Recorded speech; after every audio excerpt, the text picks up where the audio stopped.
नमस्कार, आपका स्वागत है ट्रांसपोर्ट इमेज में। मैं हूं विदिशा। आइए नजर डालते हैं आज के अहम खबरों पर।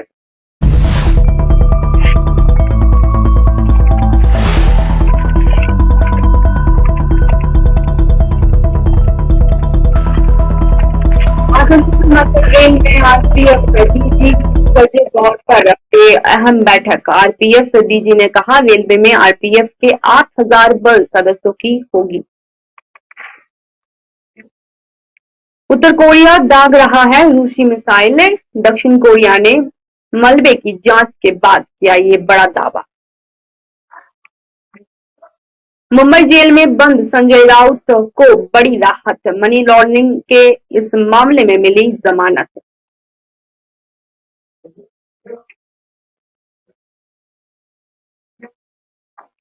भारत में बनी दवा का लोहा अमेरिकी वैज्ञानिकों ने भी माना कोरोना से हुए हार्ट डैमेज को ठीक करने में बेहद कारगर।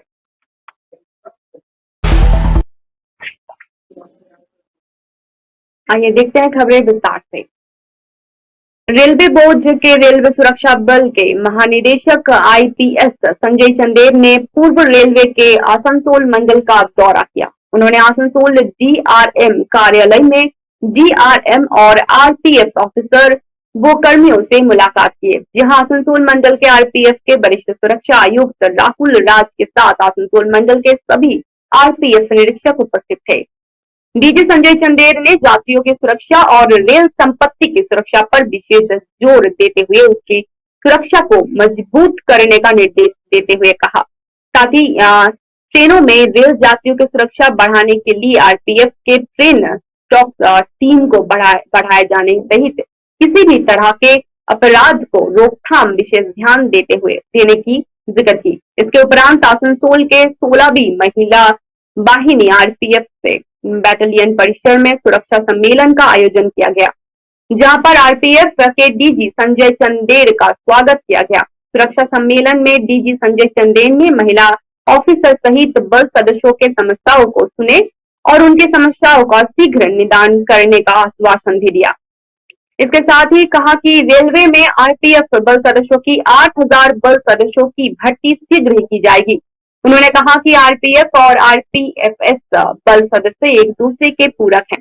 उन्होंने रेलवे सुरक्षा पर विशेष जोर दिया, क्योंकि रेलवे सुरक्षा विशेष बल और रेलवे सुरक्षा बल में बल सदस्यों की स्ट्रेंथ बहुत ही कम होती जा रही है। इसलिए मुख्य सुरक्षा पहलुओं पर ध्यान देते हुए आरपीएफ कर्मी कार्य करेंगे। सुरक्षा सम्मेलन में आसनसोल मंडल के डीआरएम परमानंद शर्मा, डीआरएम मुकेश कुमार मीना, 16वीं वाहिनी के कमांडर दीप्त चंद्र आर्य, आसनसोल दुर्गापुर पुलिस कमिश्नरेट के सीपी, सीआईएसएफ के कमांडर सहित आरपीएफ के ऑफिसर और अन्य बल सदस्य मौजूद थे।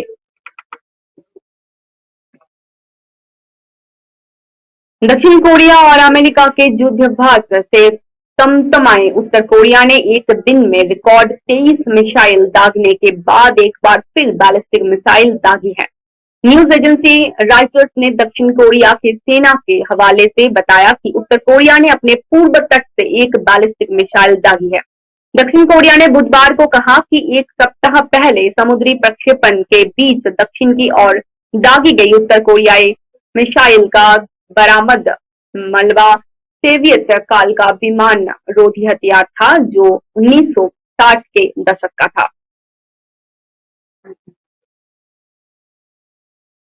कानपुर में चकेरी के जजमाऊ में 2 दिन पहले संदिग्ध परिस्थितियों में एक प्लॉट में बनी झोपड़ी में आग लगने से बुजुर्ग महिला की गृहस्थी जलकर राख हो गई थी, जिस पर पीड़ित ने सपा विधायक इरफान सोलंकी के भाई रिजवान पर आग लगवाने का आरोप लगाया था। मामले में लापरवाही बरतने पर पुलिस कमिश्नर ने एसओ जजमाऊ को निलंबित कर दिया। वहीं मंगलवार देर रात गिरफ्तारी के लिए पुलिस ने विधायक समेत उनके भाई के घर पर दाबिश भी दी।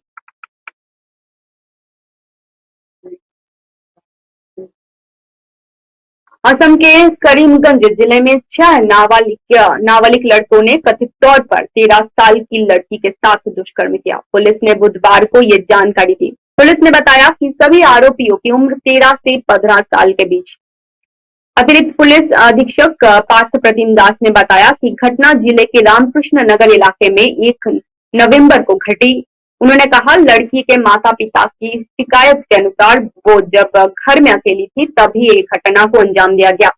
लड़के जबरदस्ती घर में घुसे और बारी बारी से लड़की के साथ दुष्कर्म किया। उन्होंने अपने फोन पर इस वारदात का वीडियो भी बनाया और लड़की के साथ मारपीट भी की। दास के अनुसार शुरू में लड़की सदमे में थी और डरी हुई थी, इसलिए उसने किसी से कुछ नहीं कहा, पर बाद में वो उसने अपने माता पिता को ये सारी जानकारी दी। बगहा में पुलिस जिले के लोकरिया थाने में पद्मस्थित एसआई सुशील सिंह का शराब पीते एक फोटो सोशल मीडिया में वायरल हो चुका है। वायरल फोटो में एसआई सुशील मिश्रा को शराब पीते देखा जा रहा है। ये फोटो सोशल मीडिया में वायरल होने के बाद किरण कुमार कोठे जाधव ने जांच के आदेश दिए है। एसआई के फोटो की जांच की जवाबदेही रामनगर एसडीपीओ सत्यनारायण राम को सौंपी गई है।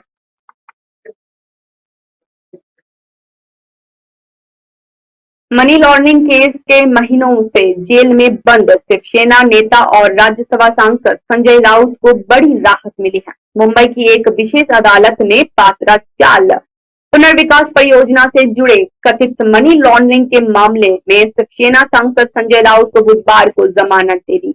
संजय राउत फिलहाल न्यायिक हिरासत में है और मुंबई की आर्थर रोड जेल में बंद है। बता दें, पीएमएलए यानी धन शोधन निवारण अधिनियम से संबंधित मामलों की सुनवाई के लिए नामित विशेष न्यायाधीश एमजी देशपांडे ने दोनों पक्षों की दलीलें सुनने के बाद संजय राउत की जमानत याचिका को मंजूर कर दिया।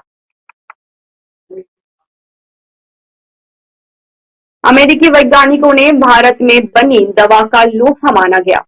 दरअसल कोरोना से उबर चुके लोगों में कई बीमारियों का हमला हो रहा है। इनमें हार्ट डैमेज भी प्रमुख एक बीमारी है। कोरोना वायरस ने हार्ट की कोशिकाओं को कुछ मामले में क्षतिग्रस्त कर दिया। अमेरिकी शोधकर्ताओं की टीम ने पाया है कि कोरोना वायरस के एक खास प्रोटीन ने हार्ट के टिश्यू को क्षतिग्रस्त कर दिया है।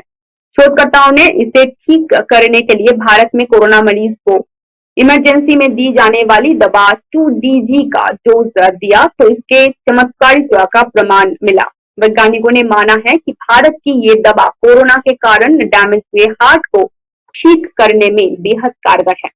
हालांकि अमेरिकी फूड एंड ड्रग एडमिनिस्ट्रेशन ने अभी इस दवा को मंजूरी नहीं दी।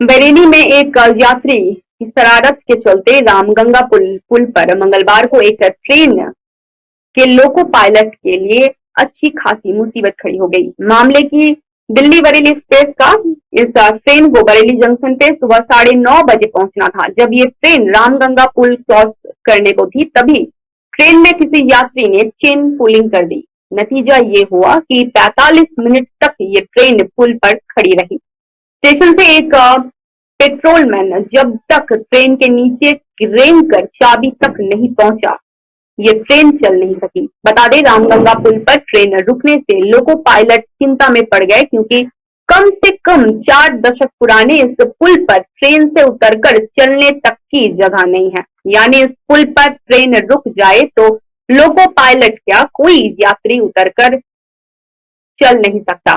ट्रेन रुकी तो लोको पायलट ने रामगंगा स्टेशन मास्टर को सूचना दी। जैसे तैसे प्राइवेट पेट्रोलमैन वीर सिंह को बुलाया गया।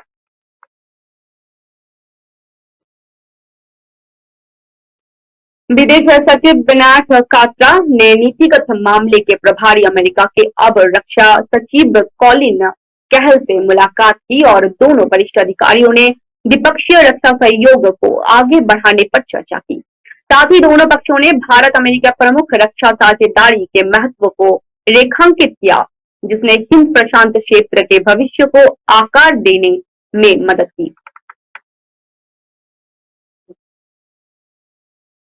दिल्ली एनसीआर में सांसों पर संकट के बादल मंडरा रहे हैं क्योंकि यहाँ की हवा अब भी जहरीली बनी हुई है।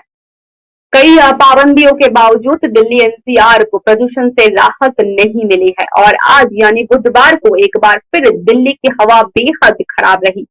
पूर्वानुमान एजेंसी सफर के मुताबिक दिल्ली में वायु गुणवत्ता सूचकांक लगातार 5वें दिन बुधवार सुबह बेहद खराब श्रेणी में दर्ज किया गया। वहीं मौसम विभाग ने दिन में हल्की बारिश यानी बूंदाबांदी की संभावना जताई। दिल्ली के साथ साथ नोएडा, गुरुग्राम के भी बढ़ते प्रदूषण से हालत खराब हो चुकी है। एक रिपोर्ट के अनुसार दिल्ली एनसीआर में हवा की गुणवत्ता लगातार गिर रही है। नोएडा में वायु गुणवत्ता सूचकांक वर्तमान में बहुत खराब श्रेणी में 371, गुरुग्राम में बहुत खराब श्रेणी में 338 और धीरपुर के पास गंभीर श्रेणी में 433 पर है। फिलहाल दिल्ली का समग्र AQI वर्तमान में बहुत खराब श्रेणी में 339 पर है। दिल्ली एनसीआर में आज भी सुबह कोहरे की मोटी चादर देखी गई, जिसके वजह से विजिबिलिटी कम हो गई और सड़कों पर गाड़ियां रेंगती दिखी। अमेरिका में एक और भारतवंशी ने इतिहास रचा है। अरुणा मिलर मैरीलैंड की लेफ्टिनेंट गवर्नर बनी है। अरुणा मैरीलैंड की गवर्नर बनने वाली पहली प्रवासी महिला है। अरुणा को डेमोक्रेट पार्टी लेफ्टिनेंट गवर्नर पद के लिए अपना प्रत्याशी बनाया था। उन्होंने अपनी निकटतम प्रतिद्वंदी को हराकर गवर्नर हाउस पहुंचने वाली पहली प्रवासी महिला बन गई है। डेमोक्रेट प्रत्याशी बनने के बाद से ही कुछ तबकों ने अरुणा मिलर को आलोचना शुरू कर दी। उन पर कई आरोप भी लगाए गए थे। अरुणा ने इन आरोपों को सिरे से खारिज कर दिया था।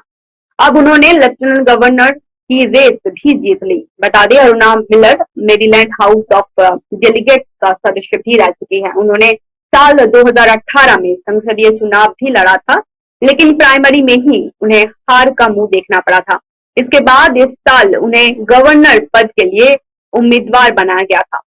उनकी नीतियों का ही असर है कि इस चुनाव में उन्हें जीत हासिल हुई है। विपक्षी गुट ने उनकी तीखी आलोचना भी की थी, जिन्होंने अरुणा ने सिरे से खारिज कर दिया। गवर्नर चुनाव में उनकी जीत ने तमाम विपक्षियों के मुंह को बंद कर दिया है। अब तमाम लोगों की नजर उनकी नीतियों पर टिकी है। अब तक के लिए इतना ही। धन्यवाद।